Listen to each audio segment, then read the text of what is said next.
sent another note to Nick and Susie and Megan. I had fun writing that. I was actually listening to that song as I wrote it, and that's why I put in underneath in the signature, after I said, that's why I put what I put, because the song had just ended. Beautiful. And I came here, of course, thinking about standard ML and how damned hard it was to do all of that that with typing. So I got that from Mads Toft's. I'm butchering your name, sorry. Strawberry porridge, and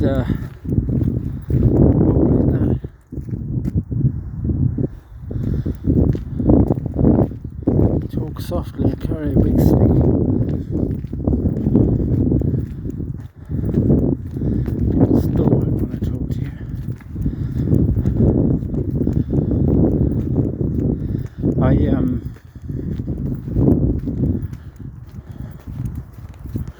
I was thinking about a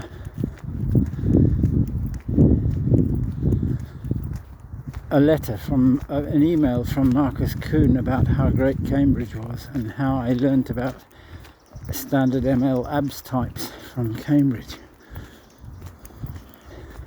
And do you know how hard it was for me to get the hang of how to use abstract types properly?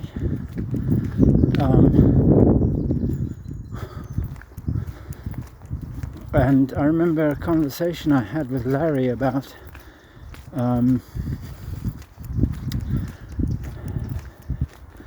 Bob Harper's book on standard ML.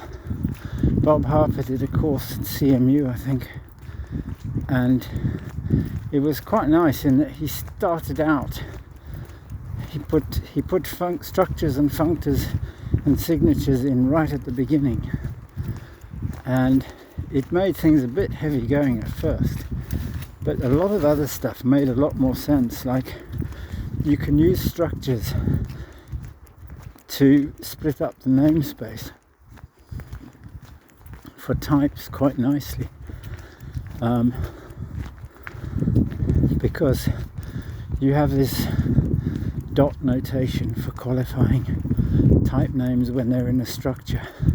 Structure name dot type can be completely different to another structure name dot the same type, and just that for a start is a great help. And then functors are actually not at all hard to use, but Larry's book just short circuits. It doesn't even mention the abstype keyword, I don't think, and he also he doesn't explain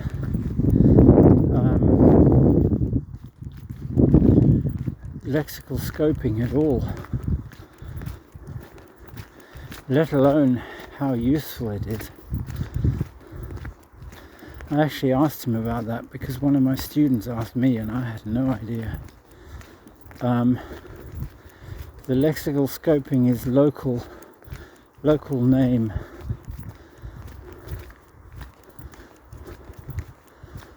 I think it's basically local instead of let. And you think, well, what's the difference between local and let? And I think it came in use in imperative types with free type variables. You can lexically scope the free type variable, and that means you don't get clashes. So you can have the same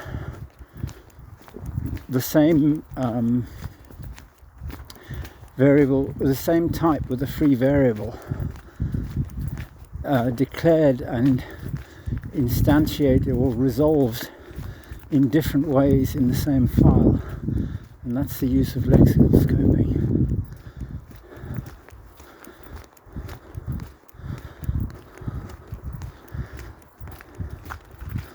And I used it a lot if you search for the mad dog of value polymorphism in that GitHub repo, you won't find anything because the GitHub repo is not indexed. Microsoft won't let me index my GitHub. They won't let people search it. I guess because there's too much stuff, too many surnames in it, or this, that, and the other.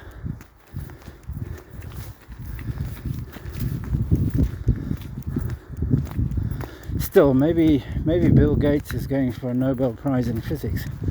Go for it, man.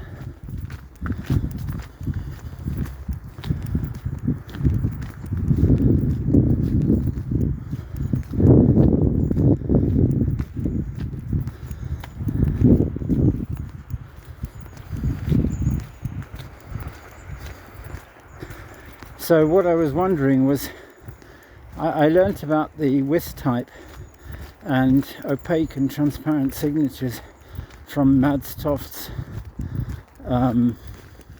tiny little, I've forgotten what it's called, the guide to standard ML.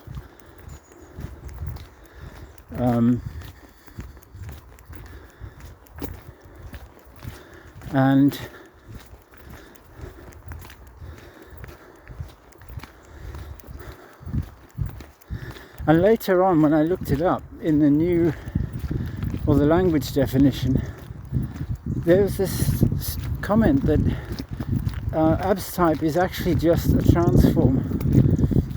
It's derived. You can program it using maybe opaque and transparent signatures. I don't know. There's a transform you can do on the source code where, you know, using Robin Milner's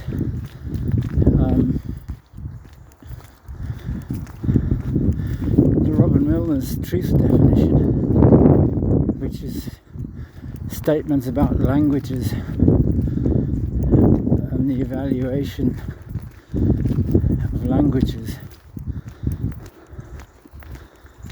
are, it's the reduction relation that gives you a truth value, and the language designer decides what that is.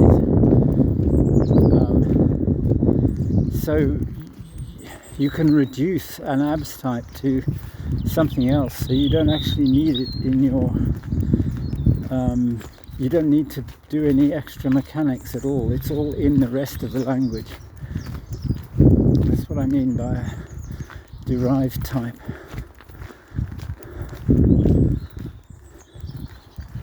But the transform is not obvious, and I'm wondering if you read all of the extremely repetitive things I had to do to tie up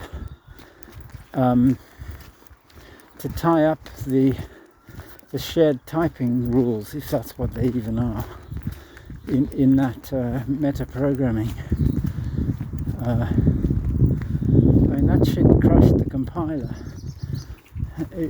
The compiler just couldn't compile the entire system. I had to break it out into separate running instances of the ML interpreter because it tickled some bug in the memory management that Nils, I've forgotten your surname, maintainer of Moscow ML, he fixed it after I put all that code on my Google Git repo, Google Code or whatever it was called.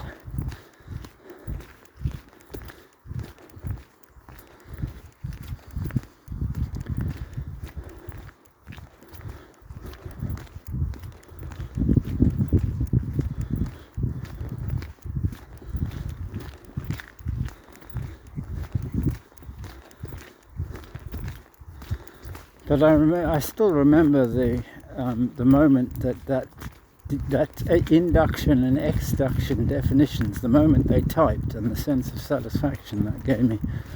Wow! And then they worked.